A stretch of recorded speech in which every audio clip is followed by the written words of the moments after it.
마가복음 13장 3절부터 8절까지입니다. 오직 같이 읽겠습니다. 예수께서 감난산에서 성전을 마주 대하여 앉으셨을 때 베드로와 야고보와 요한과 안드레가 조용히 묻되 우리에게 이르소서 어느 때 이런 일이 있겠사오며 이 모든 일이 이루어지려 할 때 무슨 징조가 있사오리까? 예수께서 이르시되 너희가 사람의 미혹을 받지 않도록 주의하라. 많은 사람이 내 이름으로 와서 이르되 내가 그러하여 많은 사람을 미혹하리라. 난리와 난리의 소문을 들을 때 두려워하지 말라.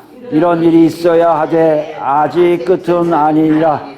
민족이 민족을 나라가 나라를 대적하여 일어나겠고 곳곳에 지진이 있으며 기근이 있으리니 이는 재난의 시작이니라.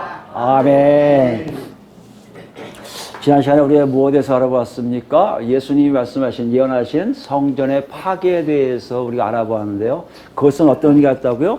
더 이상 유형적인 성전은 필요가 없고요. 무형적인 성전, 즉 뭐요? 하나님의 영광이 성령을 통해서 나타나는 교회 공동체가 성전임을 알게 됐다는 것이에요. 그럼 무형적인 이 성전, 눈에 보이지 않는 이 성전을 어떻게 알 수 있습니까? 사람의 눈으로는 볼 수 없잖아요. 뭐로 봐야 돼요? 예수 그리스도 눈으로 봐야죠.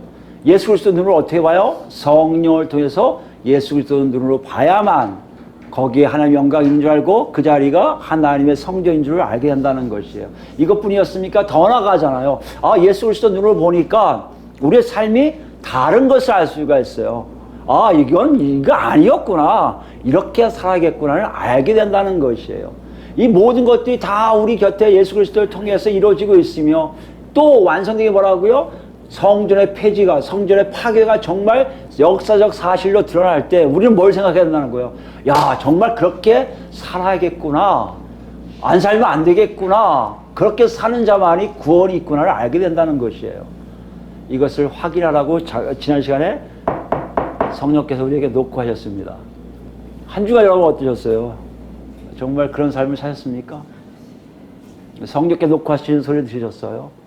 그렇게 살면 안 돼. 이게 예수 그리스도의 눈으로 보는 삶이야 라고 보여주신 거 있습니까? 그냥 지식으로, 성경에 있는 지식으로 이렇게 살면 될 거야가 아니라 실제적으로 성령 안에서 예수 그리스도의 삶을 사는 삶이 뭔지를 여러분 눈으로 발견하는 것이 진정 있었냐는 것이 중요하다는 거예요. 그런 사람들에게 뭐가 있다는 거예요? 나중에 온전한 구원을 이루시겠다는 역사가 있다는 거예요. 여러분, 우리가 이 자리에 온 이유, 우리가 이렇게 예배드리고 찬양드리고 기도드리는 이유가 여기 있다는 것이에요. 우리는 그저 되겠지가 아니라 되고 있음을 안다는 거예요.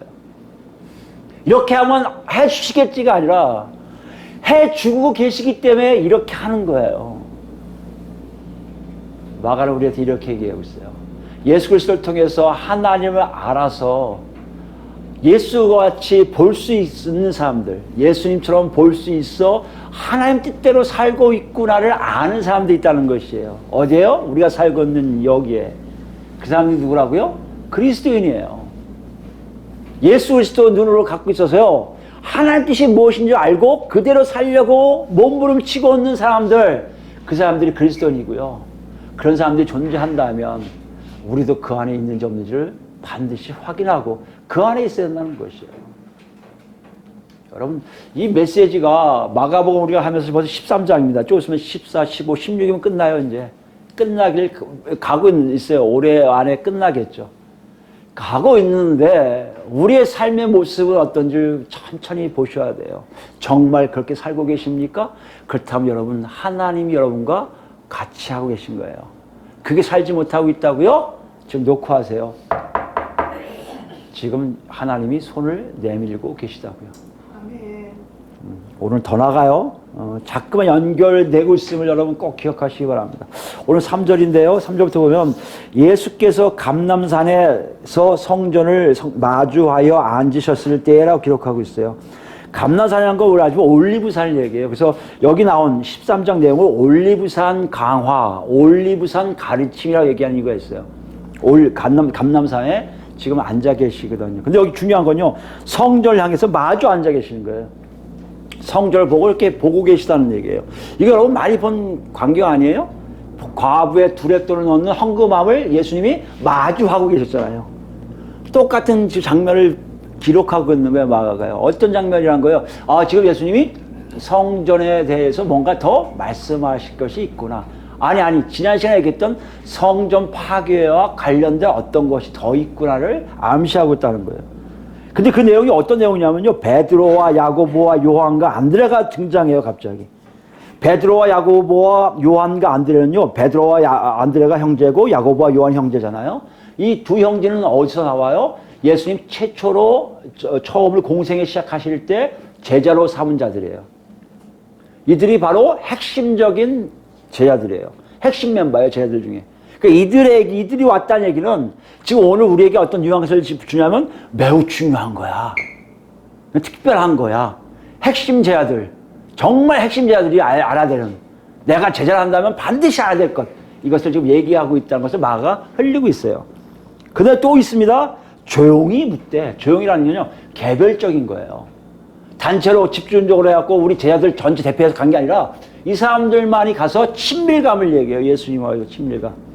그러니까 오늘 주제는 여러분 중요한 내용들인 거예요. 앞으로 13장 내용들이. 친밀하기도 하고요. 핵심적이기도 하고요. 그 다음에 중요하기도 하고요. 특별한 사람들, 특별한 관계가 있는 누구요? 제자들에게만 알게 하는 내용들이에요. 따지고 보면 앞으로 우리가 배울 내용은요, 예수를 좀 알았다는 사람이 아니라 예수를 깊게 알고 있다고 하는 사람들, 나 정말 예수 정말 알아 라고 하는 사람들, 그 사람들은 반드시 알고 있어야 될 내용들이라는 얘기예요. 이걸 왜 얘기하실까요? 왜 이렇게 기록하고 있을까요? 조금 있으면 십자가에 못 박혀 죽으시고 부활하시거든요. 떠나신다는 얘기예요. 그런 의미로 굉장히 강조되어 있다는 것을 우리가 알 수가 있습니다. 어떤 내용일까요? 4절 볼까요? 우리에게 이르소서 명료형이에요.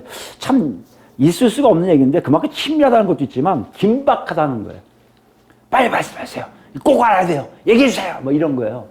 뭔가 굉장히 갈급한 질문이 있었던 거죠. 몇 가지 질문이 나옵니까? 두 가지 질문이 나와요. 4절 보시면 첫 번째 질문 뭡니까? 어느 때 이런 일이 있겠사오며 어느 때 이런 일이 있습니까? 라는 질문이에요. 여기 이런 일이 뭡니까? 2절에 얘기한 성전이 파괴될 것을 예언하셨잖아요. 성전 파괴가 언제 일어납니까? 물어보고 있다는 거예요. 궁금했겠죠. 한 제자가 와, 성전 멋지지 않아요? 돌들 보세요. 저 화려한 웅장한 멋지지 않아요? 이렇게 얘기하고 있는데 예수님이 그게 돌 하나 돌이 남지 않고 다 무너뜨려질 것이라고 얘기하신 그 말씀에 핵심적인 제자들이 쫓아간 거예요. 궁금하니까. 뭐가 궁금한 거예요? 파괴되는 거 알아요. 왜? 예수님이 파괴한다면 파괴되니까. 뭐가 지금 제일 문제예요? 언제 일어나요? 언제? 이건 제자들 뿐만 아니라 우리들도 늘 얘기하는 거 아니에요? 특히 예수님을 좀 아는 사람들은요, 언제가 중요해요. 언제 물어보잖아요. 그 언제를 좀 물어보고 있는 거예요. 그 의도에 대한 질문의 의도를 더 자세하게 풀이한 게 다음 연속적인 질문이에요. 두 가지 질문인 것 같지만 결부된 질문입니다. 그 다음 질문 뭐예요? 이 모든 일이 이루어질 할 때에 무슨 징조가 있사오리까? 무슨 질문이에요? 무슨 징조가 있겠습니까? 예요. 근데 어떨 때를 얘기하고 있는지 보세요. 어떨 때 어떤 징조가 있냐고 물어보고 있단 말이에요. 그게 뭐 어떤 때입니까? 이 모든 일 보니까 이런 일에서 이 모든 일이 돼버렸어요. 뭘 얘기한다고요? 성전 파괴에 뭘 플러스하는 거예요? 종말론적 사건들을 다 부여시킨 거예요. 성전 파괴가 뭐하고 연결되고 있다고 생각한 거예요? 종말론적 사건들과 연결되어 있다는 것이에요. 이게 지난 시간에 본 거 아닙니까? 거기에 다 결부시켜서 물어보는 거예요. 그렇다면 종말론적 사건들이 보니까 이루어질 때예요. 이루어질 때는 성취된다는 의미예요. 예언하신 내용처럼 분명히 종말론 시대가 올 텐데 종말론적 사건들이 다 성취될 때에 이 뜻이에요. 지금 뭘 물어보는 거예요? 성전 파괴 언제 일어납니까? 이 얘기는 뭐예요? 이제 앞으로 어떤 일을 한다고요? 종말론적 사건들이 계속해서 일어날 텐데 이 뜻이에요. 이거를 어떻게 무슨 징조가 일어나겠습니까? 하고 물어보고 있다는 거예요. 여기 보시면 알겠지만 이 모든 일이 이루어지려 할 때를 헬러 성경의 문자적으로 보면요. 이 모든 일이 막 성취되려 할 때마다예요. 그러니까 단계적인 거예요. 한 번에 싹 이루어지는 게 아니라 이런 일이 일어날 때 어떤 징조, 일어날 때 어떤 징조, 일어날 때 어떤 징조, 이런 걸 묻고 있는 거예요. 지금 뭘 얘기하고 싶은 거예요? 지금요, 제자들은요, 상세하게 종말론적 사건에 대해서 듣고 싶은 거예요. 왜요? 분명히 하나님이 그렇게 말씀하셨으니까. 왜요? 유대인들도 그런 종말론을 갖고 있거든요. 메시아가 오면 종말이 끝난다고 생각했거든요. 예수님이 그리스도인 것을 자기들이 믿을 때 그러면 어떤 일이 났는지 궁금했던 거예요. 근데 여기 보면 징조라고 얘기할까요? 뭘 얘기하려고 싶어요? 징조라고 할까요? 징조는 우리가 흔히 알고 있는 단어가 뭐예요? 표적이란 말이에요. 표적, 표시란 뜻이에요. 그러니까 뭐를 알려줘, 가리키는 일이라는 얘기예요. 사건이라는 얘기예요. 사람들은, 유대인들 여러분 보면 아시겠지만 복음서에 계속해서 징조를 물어봐요. 표적을 물어봐요. 이것의 표적이 뭐냐? 이것의 징조가 뭐냐고 자꾸 물어봐요. 그건 어떻게 보면 상대방을 믿지 않는 것 같은데요. 그렇지가 않아요. 이건 유대적 사고를 좀 우리가 이해해 볼 필요가 있어요. 그걸 이해하기 위해서 먼저 출애굽기 가봅시다. 출애굽기 3장이에요. 출애굽기 3장 가보시면 여러분 알겠지만 하나님이 모세를 부르실 때의 사건을 기록하고 있는 내용들 중에 하나예요. 여기 보시면 너 이제 가서 다 데려올 거야 하고 이제 얘기하시는 장면이거든요. 7절 말씀 보시면요. 출애굽기 3장입니다. 구약 84페이지 있습니다. 구약 앞에 부분이에요. 84페이지. 출애굽기 3장 7절 말씀이에요. 여호와께서 이르시되 내가 애굽에 있는 내 백성의 고통을 분명히 보고 그들의 감독자로 말미암아 부르짖음을 듣고 그 근심을 알고 내가 내려가서 그들을 애굽인의 손에서 건져내고 그들을 그 땅에서 인도하여 아름답고 광대한 땅, 젖과 꿀이 흐르는 땅, 곧 가나안 족속, 헷 족속, 아모리 족속, 브리스 족속, 히위 족속, 여부스 족속의 지방에 데려가려 하노라. 이게 뭐예요? 하나님이 앞으로 될 일들을 선언하시는 거예요. 그건 뭐예요? 이스라엘 백성들을 가나안 땅으로 다시 데려가겠다는 거예요. 우리 저번에 봤지만 아브라함에게 말씀하신 예언을 그대로 성취하시려는 그 순간이에요. 내가 너희들 다 데려갈 거야. 아브라함에게 약속했거든, 예언한 것처럼 그대로 할 거야. 400년이 지나간 다음에 너를 데려간다 했는데 이제 데려갈 시간이 됐어, 이거라거든요. 근데 보세요. 9절 이제 가라 이스라엘 자손의 부르짖음이 내게 달하고 애굽 사람이 그들을 괴롭히는 학대도 내가 보았으니 이제 내가 너를 바로에게 보내어 너에게 내 백성 이스라엘 자손을 애굽에서 인도하여 내게 하리라. 그때 모세가 뭐라는 거예요? 하나님께 알아야 돼. 내가 누구이기에 바로에게 가며 이스라엘 자손을 애굽에서 인도하여 내리니까. 이건 뭐예요? 어찌 그런 일이 나를 통해 일어날 수 있습니까? 의심하는 것 같은 거예요. 믿지 못하는 거예요, 모세가. 그때 하나님의 말씀이 뭐예요? 12절입니다. 하나님이 이르시되 내가 반드시 너와 함께 있으리라. 내가 그 백성을 애굽에서 인도하여 낸 후에 너희가 이 산에서 나를 섬기리니 이것이 내가 너를 보내준 증거니라. 그러는데 증거니라를 70인역이 뭐예요? 시메온 뭐예요? 표적으로 써 있어요. 이걸 표적으로 보여주신 거예요. 무슨 사건입니까? 너 봐, 네가 되는 거 보면 내가 가나안 땅으로 인도하는 게 분명한 걸 알게 될 거야. 지금 가장 큰 사건이 뭐예요?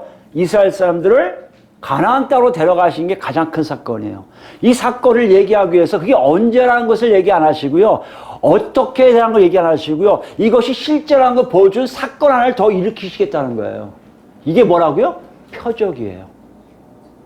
그러니까 뭐 어떤 중요한 사건이 일어나기 전에 하나님에 의해서 이루어진 사건을 표적이라 한다고. 여기 표적이 뭐예요? 애굽 땅에 나와서 시내산에 와서 시내에서 경배 드릴 걸 보면은 무슨 사건이 일어나는 걸 알 수 있다고요? 너희들을 가나안 땅으로 인도할 거라는 것을 알게 된다는 것이에요.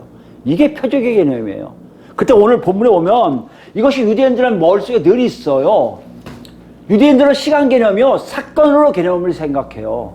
여러분 중에 혹시 하나님부터 기도하다가 예언 받으신 분도 있고요. 여러분이 아실 테지만 대부분 며칠 후에, 몇 달 후에 이렇게 안 나와요, 대부분. 어떤 일이 있은 후에라는 걸 자꾸 보여주세요. 그것이 몇 년이 지날 수도 있고요. 몇십 년이 지날 수도 있어요. 아니면 몇 달이 될 수도 있어요. 어떤 한 사건이 일어난 후에 반드시 이런 사건이 있을 것을 말씀하실 때가 많이 있다는 거예요. 지금도 그렇게 역사하신 하나님 모습을 볼 때 유대인들도 그런 시간을 생각해요. 언제? 2000년 후에, 3000년 후에 이렇게 안 하고요. 어떻게 알아요? 표적을 보여주세요. 그러면 그 표적이 일어나는 거 보면 바로 다음에 그 사건이 일어나는 것을 알 수 있다는 것이에요. 이거 굉장히 중요한 개념이에요. 이게 한국 분들이 이해를 안 되니까 자꾸만 몇 년도를 계산하라고 했었는데 몇 년도 계산해봤자 그건 다 틀릴 가능성이 많아요. 뭘 봐야 돼요? 표적을 봐야 돼요. 어떤 일이 일어나는지를 정확하게 보아야 된다는 얘기예요. 지금 제자들이 그걸 요구하고 있는 거예요. 언제 그런 표적이 있겠습니까? 이 뜻이에요. 말하자면 지금 이 얘기는 제자들 마음속에는요, 그게 언제 일어나는 거예요? 성전 파괴 언제 일어나는 거예요? 물어본 다음에 그걸 더 확대 해석해서, 아니, 그러면 표적을 알게 해주세요. 그 표적 나면 성전 파괴가 뭔지 알게 될 거 아니에요. 아니, 그거 더 나가서 종말의 사건들 계속 일어날 텐데, 그때마다 표적을 좀 알려주세요. 아, 이런 일이 일어나면, 아, 종말이 시작된 거구나. 아, 이게 일어나면 종말이 시작되는구나. 알 수 있게요. 좀 이렇게 얘기하는 거예요. 지금 어떻게 보면 제자들에겐 굉장히 정당한 질문이에요. 예수님의 제자 나온 거예요. 왜요? 뭘 대비하고 있는 거예요? 종말을 대비하고 있는 거예요. 그럼 우리 생각에 예수님이 그래 잘 배웠네. 3년 반 동안 참 수고했더니 너희들이 많이 알았네. 칭찬할 게 뭔가 나올 것 같은데 5절부터 13절 이 내용이 쭉 나온 다음에 14절부터 또 쭉쭉 나오는 게 있어요. 여러분 유심히 보면 아시겠지만 차이가 있으면 알아요. 5절부터 13절까지 내용과 14절 이후의 내용이 차이가 있으면 아는 게 보면 나중에 보시면 아시겠지만 그때 그날이라는 것이 14절 이후에만 나와요. 물론 여기 보면 11절에 그때에 너에게 이 그때는 그게 아니라 끌려갈 때를 얘기하고요. 14절 이후부터 그때 그날은 뭐요? 종말론적인 날을 얘기해요. 예수의 하나님의 종말론 시기에 일어날 때들, 그 장면들, 그거에 대해 그때 그날이 나오거든요. 어떻게 보면 예수님께 물어볼 때 성전이 언제 파괴돼요? 하고 물어볼 때요. 표적은 어떤 표적인 줄 아십니까? 14절에 정확하게 나와 있어요. 멸망에 가증한 것이 서지 못할 곳에 선 것을 보거든이에요. 이게 표적이에요. 성전 파괴가 언제 일어난다고요? 성전 안에 멸망에 가증한 것이 서지 못할 곳, 거룩한 성전 안에 세워질 때를 보면은 그때 바로 뭐가 일어난다는 거예요? 성전 파괴가 일어난다는 거예요. 어떻게 보면 14절이 연결이 바로 돼요. 4절 후에 예수님이 그렇게 표적을 알고 싶어 14절 표적이 이렇게 나와 있어 얘기하시면 되는데 왜 5절부터 13절의 말씀을 첨가하시는 것 같은 느낌이 들어요. 이거 마가만 이랬을까? 마태, 누가를 봐도 거의 같은 순서래요. 이거 볼 때 예수님이 그렇게 말씀하셨다는 거예요. 그러면 문제가 있는 거예요. 굉장히 뭔가 의미가 있겠네. 뭐서부터요? 5절부터 13절 내용이. 표적이 안 나오고 표적 전에 나오는 말씀이 있다는 거예요. 그 말씀을 이해를 해야만이 14절을 이해할 수 있을 것 같은 느낌. 마치 무슨 의미냐면 여러분 선수 과목 같은 거예요. 여러분 신학교도 헬라어 2가 있으면요. 헬라어 1을 먼저 들어야 헬라어 2를 들을 수 있단 말이에요. 이런 것 같이 선수 과목이 있는 것 같은 느낌이 5절부터 13절 말씀이라는 거예요. 다시 얘기하면 5절부터 13절 얘기는요. 14절부터 나오는 표적과 관계된 종말론적 사건을 이해할 때 가장 중요한 이건 기초적인 내용이 담겨졌다는 것이에요. 그렇기 때문에 더 중요할 수가 있어요. 그때 우리에게 의미를 담가오는 게 더 확연하게 확실할 수가 있어요. 우린 그걸 먼저 알아본 후에 제자들의 질문에 답하시는 내용을 이해할 수가 있게 된다는 것이에요. 그런 의미로 5절부터 13절을 먼저 말씀하고 계시다는 거예요. 우리도 그러면 따라서 연구를 해야 되잖아요. 그죠? 같이 알아봐야 되잖아요. 좀 더 자세하게 봐야겠죠. 중요하니까. 5절부터 13절 보시면 왜 차이가 있냐면요. 여러분 알겠지만 아까 우리가 읽었어요. 7절 보면 끝은 아니다. 8절 재난이 시작이다. 지금 뭐예요? 끝은 아니라고 얘기하고 있어요. 그러니까 그렇게 아는 사건들이 또 일어날 거예요. 근데 중요한 게 있다. 그런 사건들이 일어날 때 너희가 알아야 될 중요한 것들이 너희 안에 있다는 것을 알려주시고요. 그것과 표적을 알려주신 일과 어떤 연결성이 있다는 것을 예수님이 보여주신 거예요. 그래서 우리가 5절부터 13절을 찬찬히 연구할 필요가 있다는 것이죠. 5절부터 13절 보시면 두 개로 나뉘어요. 한글 성경에 땡 이렇게 출판하기 좋게 땡땡이 있잖아요. 요원 그것처럼 여기도 되어 있어요. 3절부터 8절까지 되어 있고요. 9절부터 13절로 나뉘어져 있어요. 그죠? 3절, 8절, 9절, 13절. 그러니까 9절, 13절은 또 다른 또 주제가 되겠죠. 3절 8절 한 주제가 되어 있는데 3절 8절도 5절부터예요. 5절부터 다윗이니까 5절부터 8절까지인데 보면 아시겠지만 5, 6절이 하나의 주제고 7, 8절이 하나의 주제로 나온 것을 우리가 알 수 있어요. 왜냐하면 7절, 8절 사이에 접속사 왜냐하면이 붙어요. 그러니까 여러분 내일 다음 시간에 이걸 하겠는데 왜냐하면이 붙어요. 그러니까 위에 거와 7절과 8절은 하나로 되어 있고요. 5, 6절이 하나로 되어 있는 걸 알고 오늘은 뭐만 해요? 5절과 6절 통해서 예수님이 말씀하실 내용, 그 표적과 어떤 연관인지를 우리 같이 연구할까 합니다. 자, 5절 말씀 보시면 예수께서 이르시되 라고 되어 있어요. 여기 보면 예수님이 그들에게 말씀하기 시작하셨다는 뜻이에요. 헬라어는 그렇게 되어 있어요. 예수님이 그들에게 말씀하기 시작하셨다. 이 얘기는 뭐예요? 앞으로 계속될 말씀을 뭔가 시작하는데 굉장히 중요한 말씀하실 때 이런 기록을 했거든요. 마가가요. 지금부터 듣는 것은 굉장히 중요하다라는 의미예요. 그러면서 하시는 말씀 첫 마디가 뭐예요? 너희가 사람의 미혹을 받지 않도록 주의하라라고 되어 있어요. 사람의 미혹이 뭐예요? 길을 잃게 하는 거예요. 길을 잃으니까요. 방황해요. 방황하니까요. 가고자 하는 목적지에서 빗나가는 걸 얘기해요. 미혹이라는 얘기는 결론적으로 얘기하면 사람으로 하여금 목표치에 이르지 못하게 방해하는 모든 것들을 다 미혹이라고 해요. 그 결과치는 그 올바른 길로 가지 못하는 것을 얘기해요. 여기 보면 누가 그렇다는 겁니까? 6절 말씀 보세요. 많은 사람이 내 이름으로 와서 내 이름으로 오는 사람들이 온다는 거예요. 내 이름이 누구 이름이에요? 예수님 이름이죠. 고대나 서양적인 얘기도 우리 한국은 동양적인 얘기는 그런 게 없어요. 아버지의 이름으로라는 얘기는 별로 없습니다. 근데 서양 생각들, 이 헬라 생각에 이름이 들어가는 건 뭘 얘기합니까? 그 이름은 곧 그분의 능력이요, 자격이요, 지위를 얘기해요. 내 이름으로 왔다는 얘기는 예수님과 같은 능력으로, 예수님 같은 자격으로, 예수님 같은 지위로 오는 사람들이 있다는 것이에요. 이걸로 끝나는 게 아니에요. 자기가 예수 이름으로 오는 사람들이 오고, 그 다음에 뭐요? 내가 그라하여라 했는데, 원래는요, 그냥 내가 그라라는 표시가 없어요. 에고에임이에요. I am이에요, I am. 나는 뭐뭐이다. 에고에이미가 어디서 나옵니까, 여러분? 에고에이미는 출애굽기 때 하나님이 모세에게 뭐라고 했어요? 나는 스스로 있는 자라. 이걸 헬라어로 하면 에고에이미 호혼이거든요. 에고에이미가 거기서 나오는 거예요. 나는 뭐뭐이다 이런 거거든요. 나는 뭐뭐이다, 스스로 있는 자이다, 이렇게 표현하고 있단 말이에요. 그래서 에고에이미 하면요, 유대인들은 다 뭘 생각해요? 자기가 하나님과 같은 존재인 것을 나타나요. 그래서 요한복음에 예수님이 자꾸만 에고에이미예요. 나는 누구다, 나는 누구다, 나는 누구다 7번 말씀하신 게 나와요. 예. 그 내용이 바로 뭐요? 예수님이 하나님이심을 증명한 내용이에요. 에고에이미에 대한 내용이 여기서 나온다는 얘기죠. 하나님처럼 나타난다는 거예요. 많은 사람이 예수 이름으로 온다는 거 그리스도로 처음 오고요. 또 좁게는 그리스도인데 더 넓게는 나는 하나님이다 라고 나타난다는 거예요. 그런데 이 사람들 영향이 얼마큼 크냐면요, 많은 사람을 미혹해요. 많은 사람을 제대로 걸어가지 못하게 막아버리고 잘못된 길로 가게끔 하는 영향력이 있다는 것이에요. 이걸 지금 경고하고 계세요. 주의하라는 거예요. 조심하라는 거예요, 지금요. 이게 어떤 면으로 보면 실제적으로 그런 사건들이 일어나고 있습니다.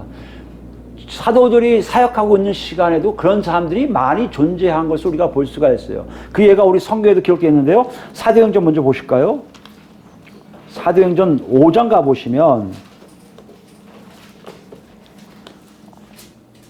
예수 이름처럼 그리스도라고 하고 하나님처럼 나타난 사람들이 굉장히 많이 나오고 있는데요. 그 예가 사도행전에 두 사람이 나와요. 한 사람은 누구냐면 5장입니다. 5장 33절부터 볼까요? 5장 33절.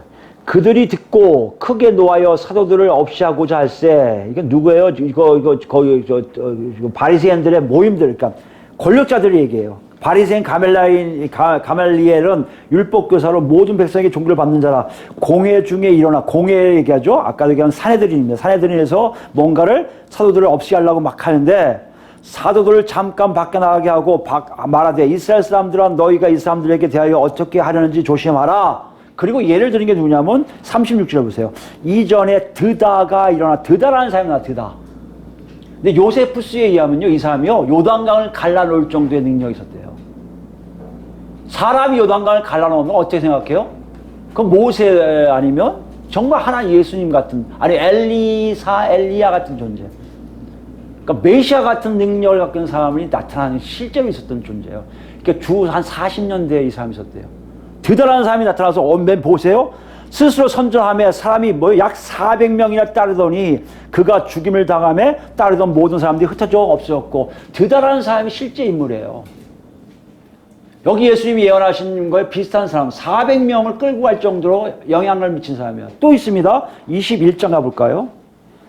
사도행전 21장 가보시면 37절 말씀이에요. 사도행전 21장 37절 말씀 보시면 바울이 막 얘기하는 거 아실 거예요, 여러분. 유대인 앞에서 막 연설하니까 막 소란이 일어나기 시작하거든요. 그러니까 천부장이 와서 그걸 데려가려고, 백부장인가요? 천부장이죠. 데려가려고 하는 장면이에요. 데리고 영내로 들어가려 할 때 그때 바울이 천부장에게 이르되 내가 당신에게 말할 수 있느냐? 이르되 내가 헬라 말을 아느냐? 그러면 내가 이전에 소요를 일으켜 자기 4,000명을 거느리고 광야로 가던 애굽인이 아니냐? 이 애굽인도 그 당시에 마술사인데 대단한 요술 같은 걸 부려갖고 4,000명이나 자기 편을 끌고 갈 수 있는 메시아. 그때 정말 기록에 요세푸스 외에는 메시아로 인정이 되는 사람 중에 하나였어요. 애굽인인데 놀라운 기적을 많이 발휘하는. 이렇게 보면 우리 성경에도 지금 예수님의 이 말씀이 정말 그런가 보다. 그래서 사람들 많이 영향을 미치고 유혹하고 그런 일들이 실제적으로 일어나는구나 알게 된다는 것이에요. 그럼 제 아들에게 그걸 알려주시는구나, 그럼 조심하면 되겠네, 이렇게 생각할 수 있잖아요. 여러분 한번 생각해 보세요. 지금 그렇게 예수님이 말씀하신 것처럼 우리가 보고 수 있어요.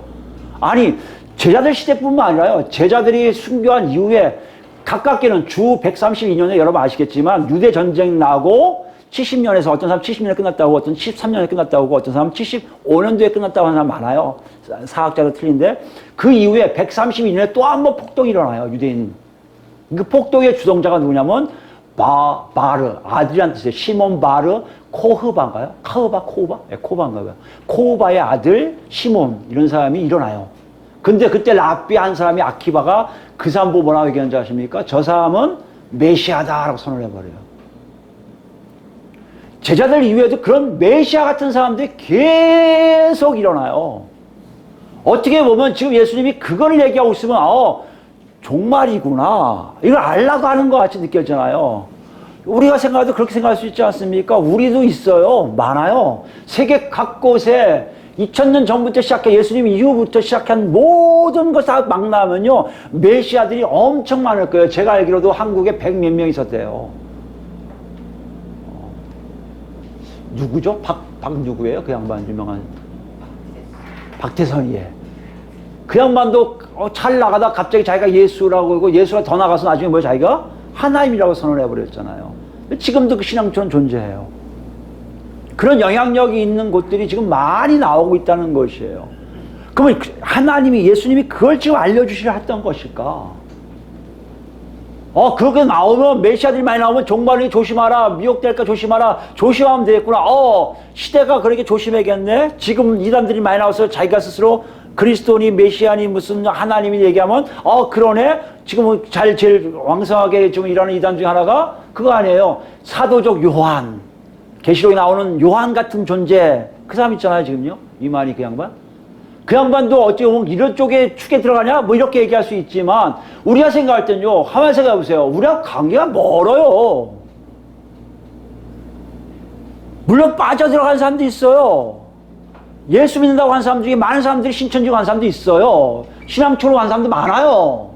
그 사람들이 있다 하지만 우리 입장으로 생각할 때 이 말씀은 과연 예수님이 그것을 경고하신 걸까? 나는 안 가니까 괜찮네, 이걸 얘기하시려고 한 건가? 아니라는 거예요. 한번 그 말씀을 유의해서 보시기 바랍니다. 다시 본문에 오시면요, 많은 사람이 메시아가 한두 명이 아니에요. 아니 시대적으로 계속 한 사람씩 나온다 이런 얘기가 아니에요. 여기 많다는 의미는 여러분, 그 당시에도 예수님 이후에 제자들 눈에 많은 메시아를 보게 될 거라는 거예요. 무슨 말씀이냐면 내가 누구에 의해서 미혹당하고 있는지도 모를 정도로 많이 있을 수 있다는 얘기예요. 이거는 대단히 큰 의미가 있어요. 우리 삶 속에, 정말 우리 삶 속에 메시아가 있으면 가짜, 저거 가짜니까 안 하면 돼. 신천지 들어오지 마시오. 끝나. 이게 문제가 아니라요. 교회 안에, 우리가 믿고 사는 교회 안에 나도 모르게 메시아 같은 사람들이 한둘 있다니까요. 그 사람들을 여러분 발견해서 미혹당하고 있는지 아닌지를 확인할 수 있는 능력이 여러분한테 있는지를 지금 예수님이 묻고 계신 거예요. 에이, 그런 게 어디 있겠어요? 라는 많아요. 지금 예수님이 이렇게 말씀하신 건 니들 지금 표적에 대해서 묻고 있잖아.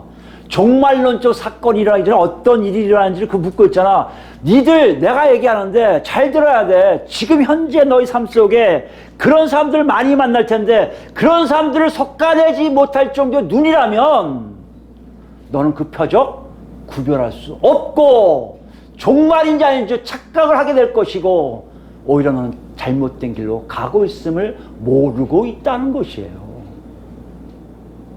이것이 먼저 우리에게 주시는, 제 아들에게 주시는 경고 메시지예요.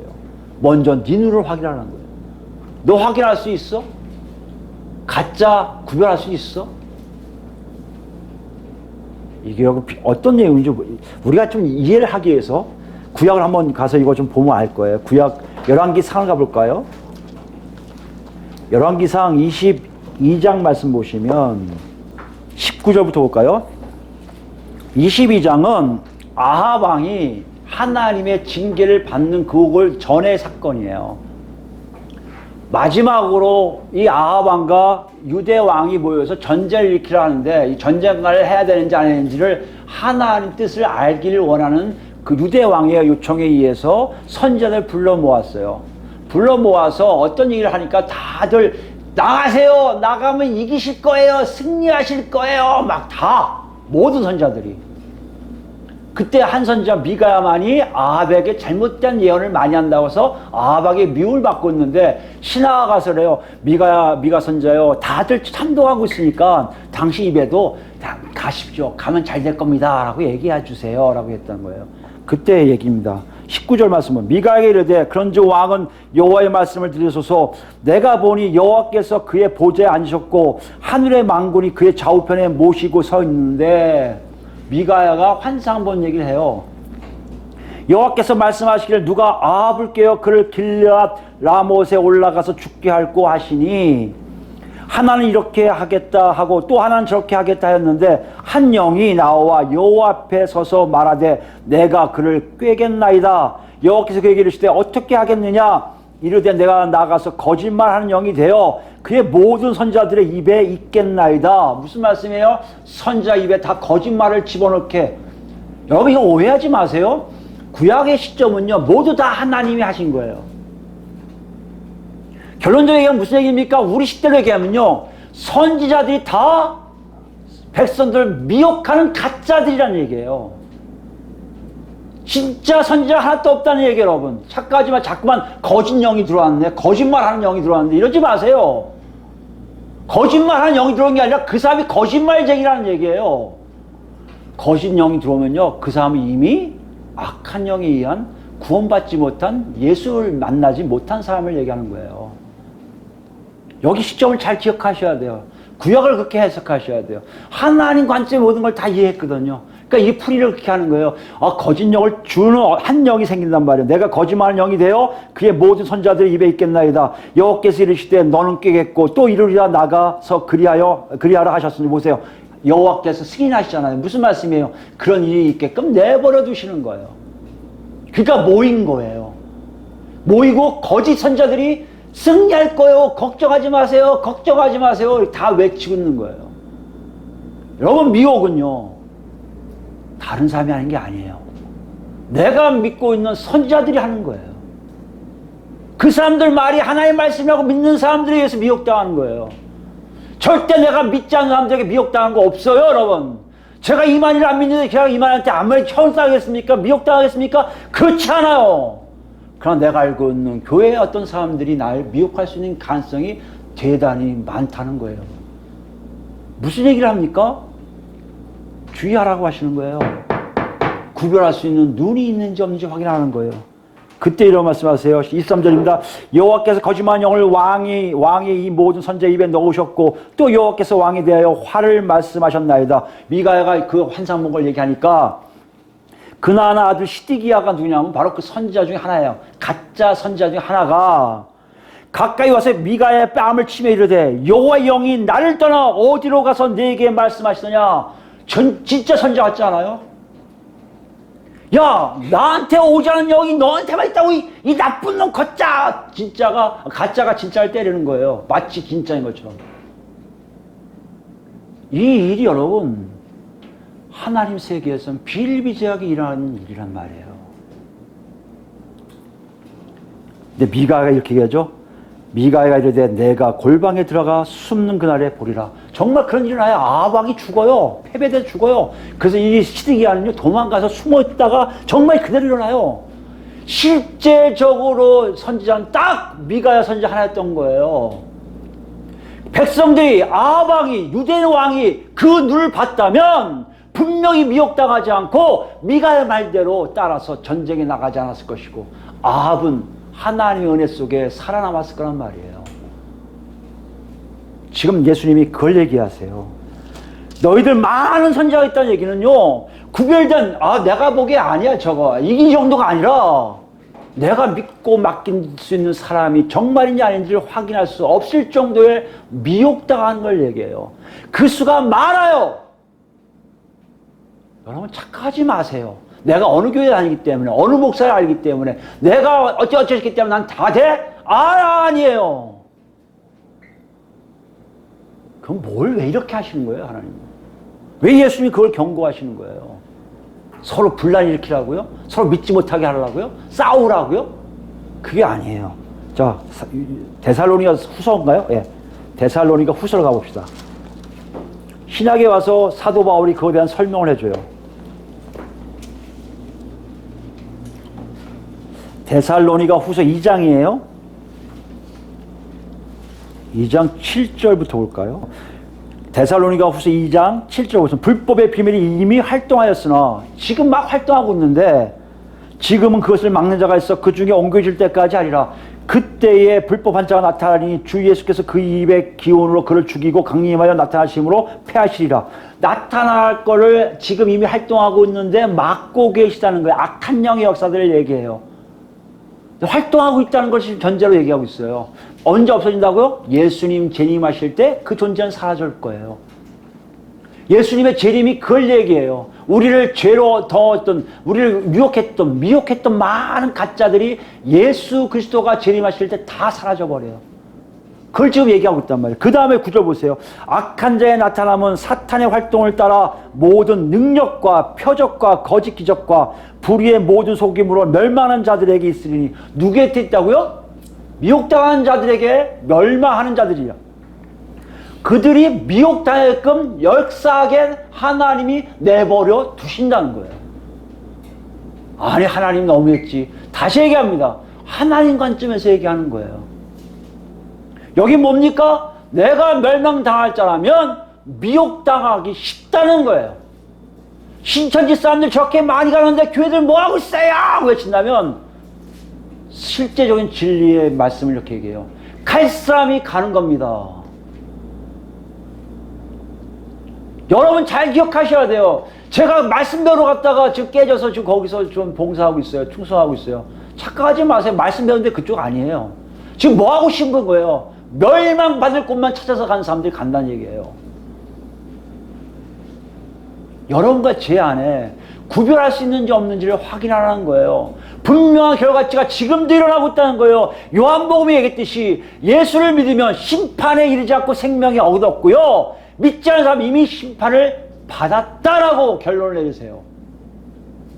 이 엄중한 경계에 여러분이 어디에 있는지 보라는 거예요. 여기에 심판에 있는 사람들은요, 아무리 교회 열심히 다니고 아무리 직분이 높아도 알고 보면 멸망받을 자 속에 있어 미혹당하고 살고 있을 거예요. 여기 그렇게 나오잖아요. 10절입니다. 이는 그들이 진리의 사랑을 받지 아니하여 구원함을 받지 못함이라. 이러므로 하나님의 미혹의 역사를 그들에게 보내사 거짓 것을 믿게 하심은 진리를 믿지 않고 불의를 좋아하는 모든 자들 하여 보세요. 진리를 믿지 않고 불의를 좋아하는 사람들이란 말이에요.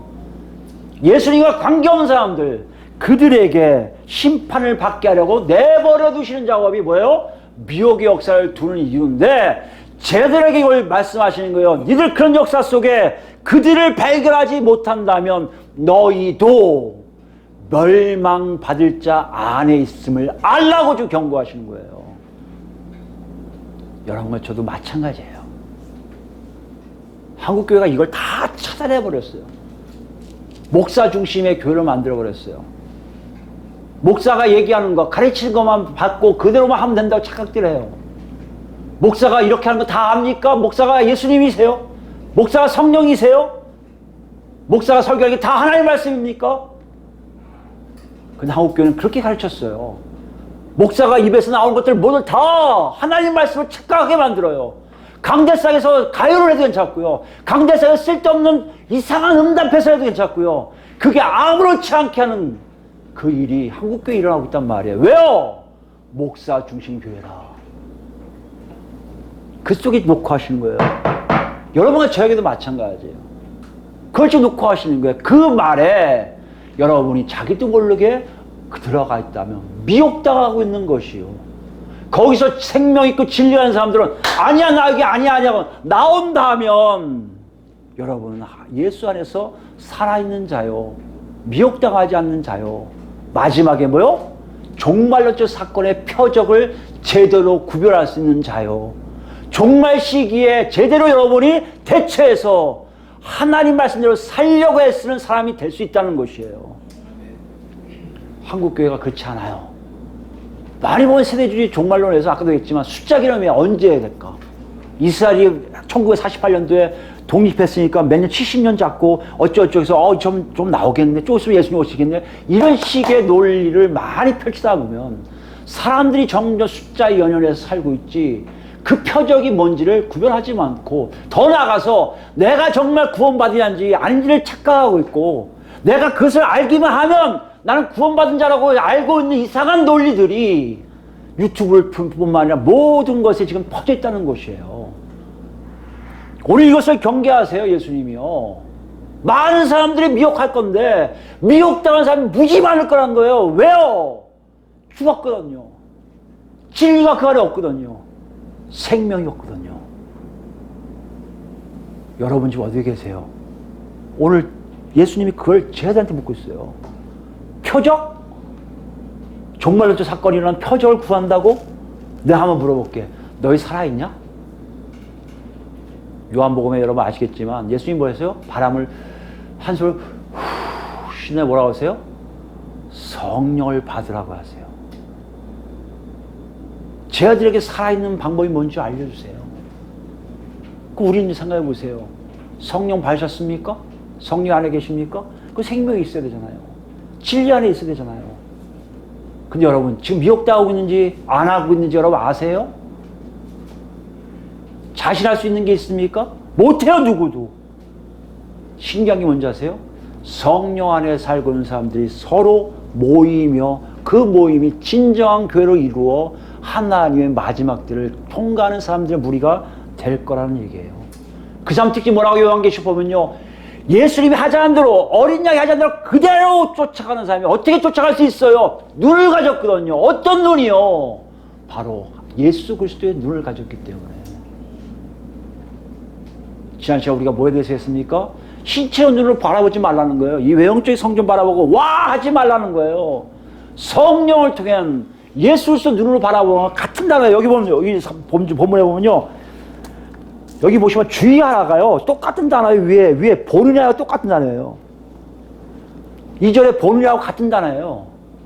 뭐 하라는 거예요? 눈으로 보라는 거예요. 눈으로 어떻게 보라는 거예요? 현재형이에요. 계속 보라는 거예요. 계속 어떻게 보라는 거예요? 네가 지금 어디로 가고 있는지 보라는 거예요. 하나님 뜻대로 가고 있니? 아니면 미혹돼서 가고 있니? 이거 어떻게 알아요, 여러분? 성경을 안다고요? 아니요. 이때 성경도 없어요. 어떻게 할 수 있어요, 여러분? 성령님의 인도하심이 어딘지를 알라는 거예요. 한국교회가 지금 이걸 놓치고 있어요. 숫자만 연연하고요. 몇 년도에 누가 이스라엘 백성이 어쩌고 시온주의지 어쩌고 미국의 열린 사람이 탈취했다고 좀 있으면 예수님 오신다고 환호하고 미국 지상주의 미국이 잘 돼야 우리가 잘 되고 예수님이 시온 어쩌고 하는 친미적인 성향들 이것이 곧 예수 믿는 거로 착각하게 만드는 모든 것들이 실제적으로 미혹이에요. 왜 미국이 바벨론이라고 얘기를 안 할까요? 바벨론은요, 요한계시록 나온 바벨론은요, 그때 가장 큰 제일 강대국이 바벨론이에요. 지금 현재 미국밖에 더 있습니까? 근데 우리 미국을 그렇게 생각 안 해요. 여러분 착각하지 마세요. 현상을 보세요. 증거를 보세요. 표적을 보세요. 그 표적이 어떤 일이 일어나는지를 여러분 구별할 수 있습니까? 여러분 살아있습니다. 구별할 수 없다고요? 죄송해요. 여러분 지금 미혹당하고 있는 거예요. 지금 예수님이 그걸 묻고 계세요. 제 아들아 표적 좋아하지 말고 네 현재의 삶을 봐라. 생명 있느냐? 진리가 있느냐? 불의와 죽음이 있느냐를 분명하게 알면 네가 앞으로 표적을 볼 수 있고 이런 표적을 보지 못하게 될 것이라고 말씀하신다는 거예요. 요한일서 마지막으로 볼까요? 요한일서 1장입니다. 요한일서 2장이에요. 2장 18절부터 볼까요? 사도 요한이 이거에 대해서 아주 깔끔하게 잘 정리해 놓은 것 같아요. 참 하나의 은혜가요. 이렇게 보면 요한 사도는 좀 늦게 쓴 거거든요. 그러니까 늦은막에 이걸 다 기록하고 있다고 볼 수 있어요. 18절입니다. 아이들아, 예수 믿는 사람들 얘기하는 거예요. 지금은 마지막 때라. 적그리스도가 오리라는 말을 너희가 들은 것과 같이 지금도 여기 보세요. 많은 적그리스도가 그랬어요. 많은 적그리스도가.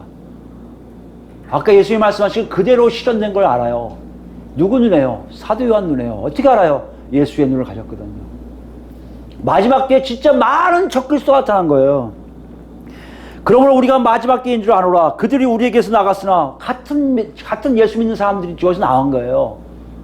여러분 같은 내용에서 나가지 절대 딴 세계에서 와갖고 내가 메시아다 안 믿어요.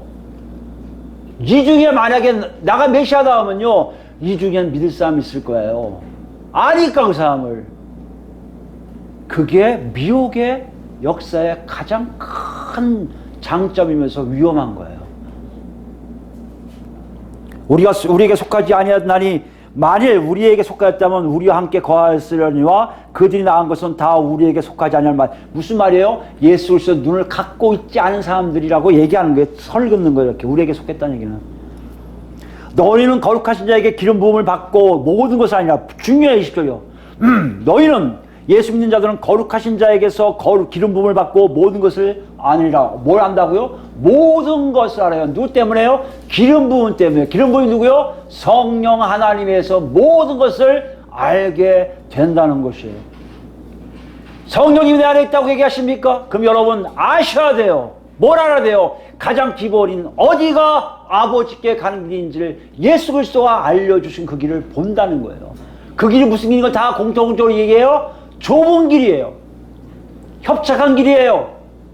사망으로 가는 사람들 많이 이쪽으로 하는데 정말 생명인 사람들은 한두 명만 가는 길이에요. 그 길을 우리가 가고 있는지를 보셔야 돼요. 그 길을 안 가고 있다면 여러분과 저는 성령 받은 게 아니에요. 미혹당하는 거예요. 누구한테는 모르지만 목사들이 얘기하는 여러분 성령 받으셨습니다. 박수 막 치는 걸 끝나는 그런 미혹당하고 있는 거예요. 여러분 각자가 알고 있어요. 모든 것을 알아요. 아버지께 가는 길을. 21절입니다. 내가 너에게 쓰는 것은 너희가 진리를 알지 못하기 때문이 아니라 알기 때문에. 중요한 얘기예요. 제가 이렇게 설교하고 이렇게 할 때 여러분 이해가 되시면요. 진리를 아는 사람들께 얘기해요. 제가 가짜가 아니라면. 하나님이 쓸 때 저 방문자 가짜 아니야 하신다면 여러분 이해될 분 있을 거예요. 근데 가짜라면 여러분 중에 진짜가 있으면요. 절대 이해가 안 될 거예요. 저놈 나쁜 놈이 가짜야. 그렇게 하면 떠나셔야 돼요. 그게 여러분과 제가 살 길이에요. 진리를 안다는 전제가 어떤 겁니까? 성령이 하나 되기 때문에요. 같이 얘기할 때 서로 이 안에 감동이 있어요. 느낌이 있어요. 와 맞네. 그래서 나오는 게 뭐예요? 아멘이에요. 아멘. 맞습니다 하는 게 나오는 거예요. 아멘. 진리가 없으면 그게 안 나와요. 왜요? 저게 뭔 말인지 서로 모르기 때문에 그래요. 둘 중에 하나는 가짜예요. 지금 사도 바울이 그렇게 하는 거예요. 너희가 진리를 알지 못하기 때문이 아니라 알기 때문이요 또 모든 거짓은 진리에게서 나지 않기 때문이라. 거짓말하는 자가 누구냐? 예수께서 그리스도의 이심을 부인하는 자가 아니냐? 아버지와 아들을 부인하는 자는 다 그가 적그리스도는 누구라고요? 예수 그리스도를 부인해요. 왕인 걸 부인해요. 아버지와 아들을 부인해요. 하나님이심을 부인해요. 여러분 나중에 알겠지만요. 점점 갈수록 예수가 하나님인 걸 믿지 못하는 사람들에 의해서 교회가요 완전히 갈라질 거예요. 예수 믿는다 하면서 행색들이 달라지고 있으면 그 안에 예수님을 하나님을 모시지 않기에 세상적 인간으로 보기에 자기를 알게 하는 현인으로 보기에 그 사람도 그렇게 살았을 거라고 적당히 살자 적당주의로 가는 사람들의 무리가 점점 많아지고 있음을 얘기한다는 것이에요. 여러분이 어딘지 보셔야 돼요. 여러분이 사셔야죠. 23절입니다. 아들을 부인한 자에게는 또한 아버지가 없으되 아들을 신한 자에게는 아버지도 있습니다. 중요해요. 아들이 하나님이심을 믿는 자들은요 그 하나님 아버지가 그 아들 때문에 함께 하심을 알아요. 과거에는요 예수가 사람인 걸 믿지 못했어요. 오늘날은요 예수가 하나님인 걸 믿지 못해요.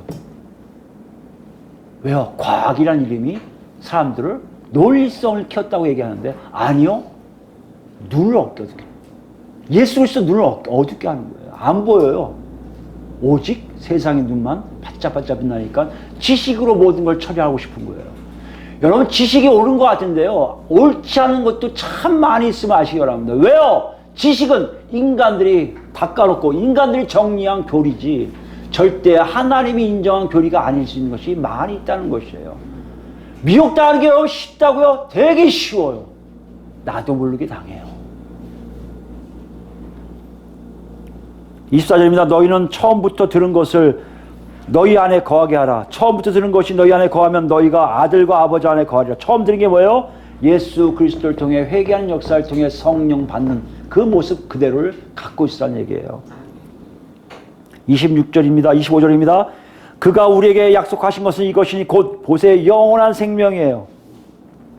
너희를 미혹하는 자들에게 관하여 내가 이것을 너희에게 썼노라. 미혹하는 자는 뭐 없다는 거예요? 영원한 생명이 없어요. 27절 중요하잖아요. 그러세요. 너희는 주께 받은 바 기름 부음이 너희 안에 거하나니 아무도 너희를 가르칠 필요가 없고 오직 그의 기름 부으심이 모든 것을 너희에게 가르치며 또 참되고 거짓이 없으니 너희를 가르치신 그대로 주 안에 거하라. 자녀들아 이제 그의 안에 거하라. 이는 주께서 내탄신만 되면 그가 강림하실 때 우리로 담됨을 얻어 그 앞에서 부끄럽지 않게 하려 함이라. 너희가 그가 의로우신 줄을 알면 의를 행하는 자마다 그에게서 난 줄을 알리라. 무슨 말씀이에요? 성령이 여러분에게 계시잖아요. 성령 이끄심을 살다 보면요 예수님을 만나요. 성령으로 이끌지 않으면요 여러분이 찾고자 하는 그 예수님이요 눈 떠보니 안 계세요. 그걸 어떻게 할 수 있다고요? 내 삶이 예수님 닮아가는 삶이 나와요. 나는 이렇게 살아도 예수님 구원하실 거야. 그럴 수도 있어요. 성령 그렇게 얘기 안 해요. 그건 하나님의 은혜 속에 있을 수 있어요. 잘 들으셔야 돼요. 미혹당하지 않게 하세요. 그럴 수 있다는 것을 버리세요. 예수님과 함께하는 삶은요 달라요. 그 다름을 내가 갖고 있냐 없냐는요 내가 미혹당하지 않고 있구나 미혹당한 걸 알 수 있게 해준다는 얘기예요. 내 삶이 그러니까 괜찮다? 아니요. 성령의 인도하심에 대한 얘기예요. 여러분 성령께 이끄심이 없다면 여러분이 성령의 인도하신다고 기도하고요 성령이 이끌려 모든 것들을 하지 않는 한 여러분 절대 하나님을 알 수 없어요. 목사가 알려준 거 안다고요? 착각하지 마세요. 지식은 늘어나 가슴이나 다리는 움직이지 않아요. 왜요? 성령이 여러분 안에 있어요. 성령이 이끄셔야 여러분이 제대로 걸어갈 수 있기 때문이에요. 이거를 제가 저번에도 한번 말씀드렸지만 가셔야 돼요. 어떻게 하는 거라고요? 몰라요. 여러분 안에 계신 성령께 의지하세요. 물어보세요. 시작하세요. 한 걸음 한 걸음 나갈 때 여러분이 바뀔 거예요. 거짓이 없어질 겁니다. 진리가 뭔지 알 거예요. 생명이 뭔지 알 거예요. 사망이 사라지니 이 놀라움이 지금 예수님이 질문하신 거였어요. 만약 이거 아십니까? 여러분 미혹당하고 있자는 거예요. 이걸 모르십니까? 지금 여러분 미혹당하고 있을 수 있어요. 이 놀라운 지금 종말론 쪽 삶에 사는 우리의 삶 모습에 얼마나 위태한지 아십니까? 그 위태함 속에 정신 바짝 차려. 진정 하나님 만나 하나님 나중에 아버지께 가는 길만 갈 수 있는 생명과 진리 안에 있는 성령의 인도하심을 받는 우리 모두가 되길 예수 그리스도로 축원드립니다. 아멘.